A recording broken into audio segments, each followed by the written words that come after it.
हिमालय की बिल्कुल बर्फीली सबसे ऊंची चोटियां। जरा इमेजिन कीजिए, एक ऐसी जगह जहां सन्नाटा इतना गहरा है कि आपको सिर्फ ठंडी हवाओं की आवाज सुनाई देगी। वहीं बसा है एक छोटा सा गांव, जहां कुछ लोग लकड़ी के अजीब से नकाब पहने एक बहुत ही स्लो साइलेंट डांस कर रहे हैं, बिना किसी ऑडियंस के, बिना किसी कैमरा के। आज के इस एक्सप्लेनर में हम इंडिया के एक ऐसे हिडन रहस्य को अनकवर करने वाले हैं जो सदियों से दुनिया की नज़रों से बिल्कुल गायब था। चलिए किन्नौर के इस हिडन फेरी रिचुअल रावलाने की गहराई में उतरते हैं। 5000 साल, 5000 ईयर्स। जरा सोच कर देखिए इस बात को। पिछले 5000 सालों से ये रिचुअल बिल्कुल बिना रुके, बिना बदले चला आ रहा है। एक अनब्रोकन टाइमलाइन। सदियों तक बाहरी दुनिया को इस बात की रत्ती भर भी भनक नहीं थी। हिमालय की उस खामोशी में ये एंशिएंट रहस्य अपनी पूरी पवित्रता के साथ आज भी जिंदा है। बर्फ के बीच होता हुआ एक बिल्कुल साइलेंट डांस। कोई तालियां नहीं बज रही वहां, कोई टूरिस्ट की भीड़ नहीं है। हिस्टोरिकली अगर देखा जाए ना, तो इस सेक्रेड रिचुअल ने कभी किसी बाहरी इंसान को या मॉडर्न टेक्नोलॉजी को देखा ही नहीं। ये सिर्फ और सिर्फ उन लोगों की भक्ति और प्रकृति के बीच का एक बेहद प्राइवेट कनेक्शन रहा है। एक ऐसी छुपी हुई दुनिया जहां सिर्फ आस्था बोलती है। तो अब सवाल आता है कि आखिर ये रहस्यमय दुनिया है कहाँ? ये हिमाचल प्रदेश का किन्नौर डिस्ट्रिक्ट है, भारत के सबसे रिमोट हिस्सों में से एक। कल्पा, कोथी और सांगला जैसे गांव जो सतलुज नदी और किन्नर कैलाश के साये में बसे हुए हैं। सर्दियों में ना यहाँ का टेम्परेचर -20 डिग्री तक गिर जाता है, बिल्कुल जमा देने वाली ठंड। और ये गांव सिर्फ ज्योग्राफी में दुनिया से अलग नहीं है, इनकी अपनी एक पूरी अलग भाषा है, अपने अलग देवता हैं और इनकी अपनी परियां हैं। और यहीं पे जिक्र आता है सॉनिस का। अब देखिए, सॉनिस कोई डरावने या गुस्से वाले भगवान बिल्कुल नहीं है। लोकल्स इन्हें फ्रॉस्ट और मूनलाइट से बनी बहुत ही जेंटल, केयरिंग प्रेजेंसेस मानते हैं। ये वो स्पिरिट्स हैं जो सर्दियों के मौसम में ऊंचे कांडा यानी जो हाई पास्चर्स होते हैं वहां से नीचे गांव में आती हैं। क्यों? ताकि वो परिवारों को उस कड़कड़ाती ठंड और भूख से बचा सकें। एक अदृश्य रक्षक की तरह जो मुश्किल वक्त में हमेशा उनके साथ खड़ी रहती हैं। इनका ये जो पूरा साइकिल है ना, वो बहुत अनोखा है। अर्ली विंटर में सावनीजुन ऊंचे एल्पाइन मेडोज से उतरकर गांव में आ जाती हैं। फिर डीप विंटर के दौरान वो गांव वालों के साथ रहती हैं, उनकी रक्षा करती हैं। और फिर होली के ठीक 2 दिन बाद जब बर्फ पिघलनी शुरू होती है, बसंत का मौसम आता है, तब शुरू होता है रावलेन। और अगर सिंपल शब्दों में कहूं तो रावलेन असल में कुछ और नहीं है, बल्कि इन रक्षक परियों को दी जाने वाली एक स्पिरिचुअल फेयरवेल पार्टी है। लेकिन इस विदाई का ये जो तरीका है वो इतना आसान नहीं है। अब इस पूरी कहानी के सबसे सेक्रेड हिस्से की शुरुआत होती है। देखिए, ये कोई आम फेस्टिवल नहीं है जहां लोग बस अच्छे अच्छे कपड़े पहनकर नाचने लगते हैं। बिल्कुल नहीं। ये खुद को डिवाइन के रूप में ढालने की, उन परियों को अपने शरीर के अंदर महसूस करने की एक बेहद पवित्र प्रक्रिया है। इस ट्रांसफॉर्मेशन की शुरुआत होती है बिल्कुल सही लोगों के चुनाव से। गांव के जो अलग अलग सेक्शंस होते हैं, जिन्हें सारिंग कहा जाता है, उनके बुजुर्ग इस भारी काम को करते हैं। वो सॉनीज को एम्बॉडी करने के लिए रोला और रोलाने को चुनते हैं। और ये कोई लॉटरी सिस्टम नहीं है। एल्डर्स प्रकृति के बहुत ही छोटे छोटे सटल साइंस को पढ़ते हैं। उनका पक्का विश्वास है कि परियां खुद इशारा करती हैं कि इस साल उनके रूप में कौन सामने आएगा। एक बार जब चुनाव हो जाता है ना, उसके बाद शुरू होती है असली तैयारी।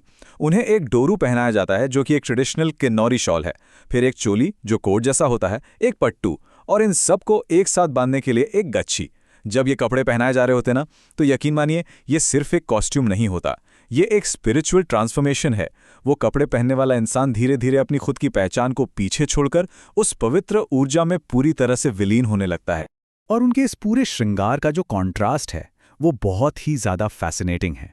ज़रा इमेजिन कीजिए, एक तरफ हैं बेहद नाजुक लोकल फूल जैसे सफ़ेद चमका, पीले नारकसंग और रंगीन बखरी कान, और ठीक दूसरी तरफ है भारी भरकम एंसेस्ट्रल सिल्वर ज्वेलरी, डागलो, बिथरी और कुंटाई, जो सारिंग की महिलाएं सदियों से एक पीढ़ी से दूसरी पीढ़ी को सौंपती आई हैं। प्रकृति की उस कोमलता और पूर्वजों की उस भारी विरासत का ये जो संगम है ना, ये इस रिचुअल को और भी ज़्यादा पावरफुल बना देता है। अब इस बिल्कुल खामोश और पवित्र माहौल में अचानक से एंट्री होती है जैन पुंडलू की। ये वुडन मास्क पहने हुए बेहद रहस्यमयी फिगर्स होते हैं। जैसे जैसे ये पूरा प्रोसेशन नागिनारायण टेम्पल की तरफ बढ़ता है, ये जैन पुंडलू बुरी आत्माओं को डराकर भगाते हैं।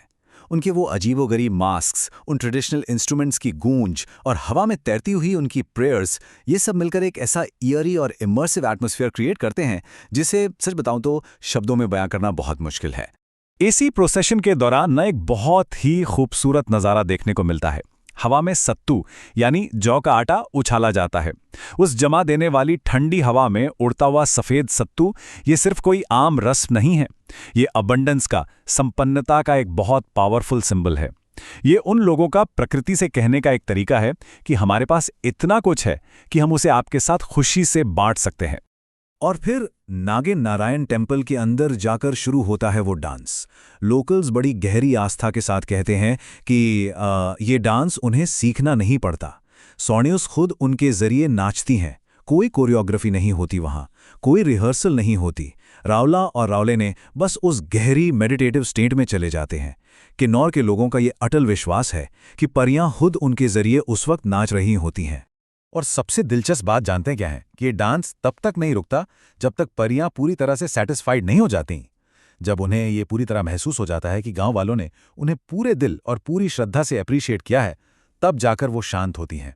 और इसी संतुष्टि के साथ वो वापस कंडा के उन ऊंचे मेडोज की तरफ लौट जाती हैं, पूरी गर्मियों के लिए। यहाँ तक तो ये सब एक बहुत ही खूबसूरत, एक बिल्कुल छुपे हुए रहस्य की तरह था। लेकिन फिर आता है साल 2026, the collision of two worlds. सदियों पुरानी जो खामोशी थी ना, वो अचानक से एक जबरदस्त शोर में बदल गई। जिस रिचुअल को 5000 सालों से किसी भी बाहरी इंसान ने नहीं देखा था, वो अचानक से मॉडर्न टेक्नोलॉजी के सबसे पावरफुल वेपन यानी सोशल मीडिया से टकरा गया। अब आप इन दो अलग अलग दुनिया के टकराव को देखिए। एक तरफ है 5000 साल की सेक्रेड प्राइवेसी, हिमालय की वो गहरी खामोशी और सच्ची भक्ति, और दूसरी तरफ आ जाती है वायरल रियलिटी, सोशल मीडिया के वीडियोस, मिलियंस ऑफ व्यूज और अचानक से उमड़ पड़ी पर्यटकों की भीड़। वो रिचुअल जो कभी सिर्फ प्रकृति और इंसान के बीच का एक बेहद प्राइवेट कॉन्वर्सेशन हुआ करता था, वो अचानक से एक पब्लिक स्पेक्टिकल, एक तमाशा बनने की कगार पर आ गया। किन्नौर के लोगों का जो डर है, जो उनका दर्द है, वो एकदम साफ है। उनका कहना है, ये हमारा स्पिरिचुअल प्रैक्टिस है, ये कोई परफॉर्मेंस नहीं है। हमें डर है कि जो कुछ भी सीक्रेट था वो अब एक स्पेक्टिकल बन जाएगा। जिन परियों को वो अपना गार्डियन मानते हैं, जिनकी वो दिल से पूजा करते हैं, वो अचानक से इंटरनेट पर महज एक कंटेंट बनकर रह गई हैं। ये उनके लिए सिर्फ एक कल्चरल शॉक नहीं है, बल्कि एक बहुत गहरा आध्यात्मिक दर्द है। और इतिहास इस बात का गवाह है कि उनका ये डर कोई बेबुनियाद नहीं है। आप बाली के केचाक डांस को ही देख लीजिए। वो भी कभी एक बेहद सेक्रेड रिचुअल हुआ करता था, गहरी आस्था का प्रतीक। लेकिन बाहरी दुनिया की नजरों और ओवर टूरिज्म ने उसे आज क्या बना दिया है? आज वो सिर्फ एक टिकटेड टूरिस्ट शो बनकर रह गया है। क्या राहुले के साथ भी ठीक यही होने वाला है? क्या वायरल होने की कीमत अपनी खुद की आत्मा खोकर चुकानी पड़ती है? ये बात हमें बहुत गहराई से समझनी होगी। ये कोई इंटरनेट कंटेंट नहीं है जिसे बस स्क्रॉल कर दिया जाए।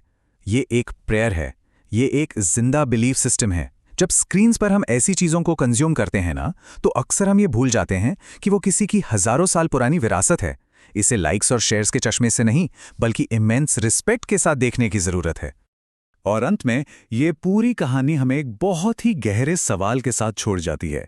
क्या ऐसी पवित्र और सेक्रेड ट्रेडिशंस को कभी भी वायरल होने देना चाहिए, या फिर कुछ चीज़ों को हिमालय की उसी खामोश प्राइवेसी में छोड़ देना चाहिए जहां वो 5000 सालों से महफूज थीं? इस बारे में एक बार ज़रूर सोचिएगा।